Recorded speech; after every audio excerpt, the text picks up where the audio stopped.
pessoal, tranquilaço? Aqui quem vos fala é o Dave e eu estou trazendo a primeira resenha em vídeo, dessa vez do livro O Exorcista, do autor William Peter Blatty. Você certamente já conhece essa história, talvez não pelo livro, mas pelo filme lá dos anos 70.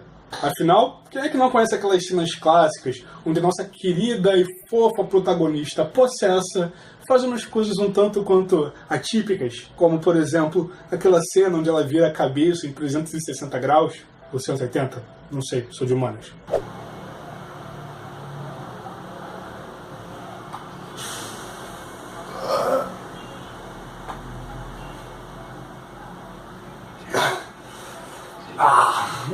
Ou então, quando ela desce as escadas naquela posição estranha, com o corpo meio encurvado. Sabe como é?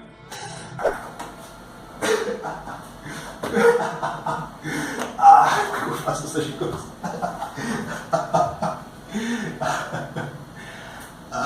Não, pera, agora vai. Meus cortes. Ou até mesmo aquelas lindas cenas escatológicas de vômito pra lá e pra cá. Não, eu não vou fazer isso é doentio. Por que eu sequer pensei nesse tipo de coisa?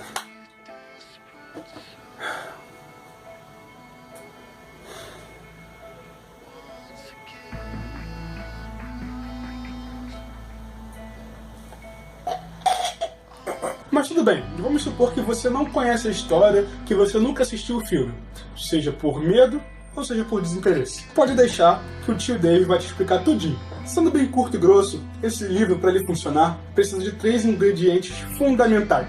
Uma doce e simpática garotinha, um padre que apresenta algumas dúvidas em relação à sua própria fé, e terceiro, um demônio. Você mistura isso tudo e eu acho que o resultado é um pouco previsível, não é? Exatamente. Merda. Muita merda. Não ficou convencido com isso? Acho que precisa de um pouco mais de informação? Tudo bem, é justo. Eu te explico os detalhes. Nesse livro, somos apresentados à família McNeil, que é composta fundamentalmente por 2 personagens muito importantes.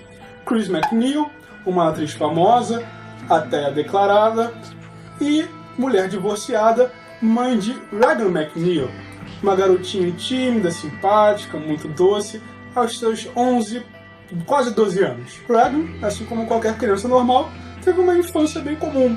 Ela estudava, ela brincava, fazia as suas peripécias, falava com espíritos, tirava meleca, essas coisas de criança. Não, pera aí, como é? Volta um pouquinho. Não, a parte de tirar meleca, isso é brincadeira. Acho que com os 11, 12 anos você não faz mais isso.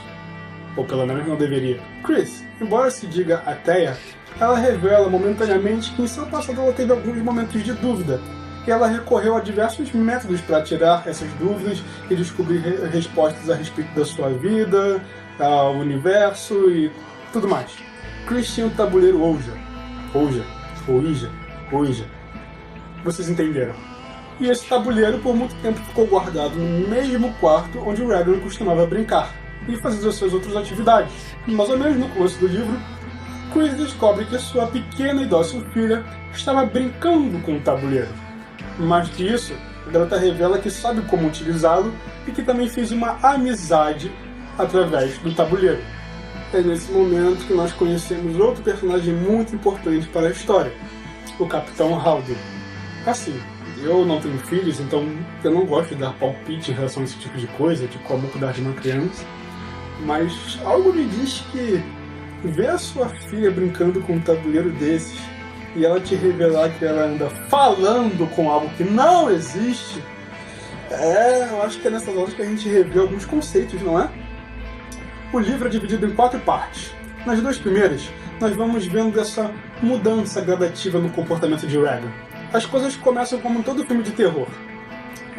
Sons estranhos acontecendo no quarto da garota, ela se queixando de estar sentindo odores estranhos, objetos que somem ou então simplesmente se movem sem mais nem menos, até as coisas irem piorando de pouco a pouco, até o ponto em que ela começa a expressar um comportamento inadequado, começa a apresentar um vocabulário um pouco extenso de palavras esdrúxulas e até mesmo uma voz bem demoníaca.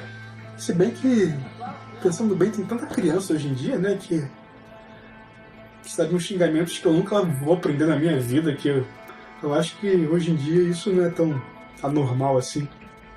Após um longo processo da garota passando por vários exames, e vários médicos, e várias clínicas, é claro que nós já chegamos à conclusão que, bem, a gente já espera. Os médicos não descobrem nada. Nesse meio tempo, conhecemos um pouco sobre outro personagem, o padre Damien Carras. Carras é um jesuíta, médico, homem inteligente, de aspecto um pouco depressivo, que tem a sua fé um pouco abalada e que, na cronologia do livro, ele perdeu sua mãe há pouco tempo.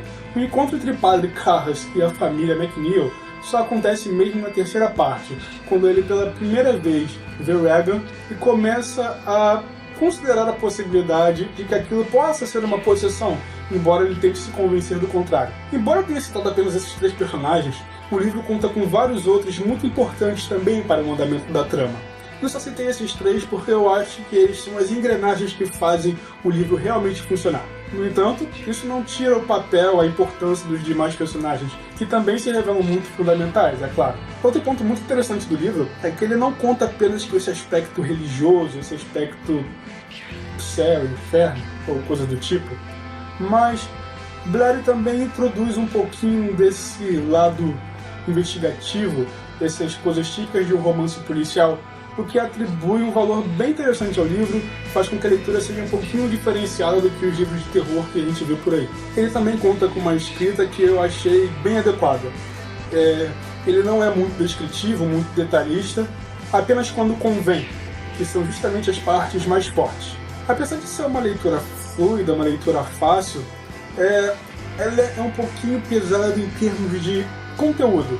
Então, se você é uma pessoa de estômago um pouco fraco ou muito chegada à religião e se sente incomodada com essas coisas que possam, de alguma forma, distorcer a imagem que você tem em relação a isso, talvez esse não seja o melhor livro para você. A minha versão do livro é essa, ela é da editora Nova Fronteira, é um pouquinho antiga, então eu a comprei usada, então ela veio com essa capa um pouco rasgada, umas páginas amareladas, mas eu acho que para esse caso caiu como uma luva, porque todos esses aspectos, somados a essa ilustração no mínimo bizarramente macabra, dá um clima a mais, mesmo com as pessoas no ônibus e no metrô me olhando meio torto, como se eu fosse algum tipo de, cadeira do bizarro.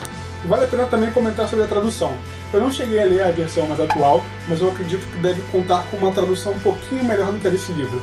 A tradução aqui não é ruim, só que ela é um pouquinho antiquada, com umas palavras e expressões que não são muito adequadas para 2016. Então, fica aí a dica para uma leitura divertida à sua própria maneira.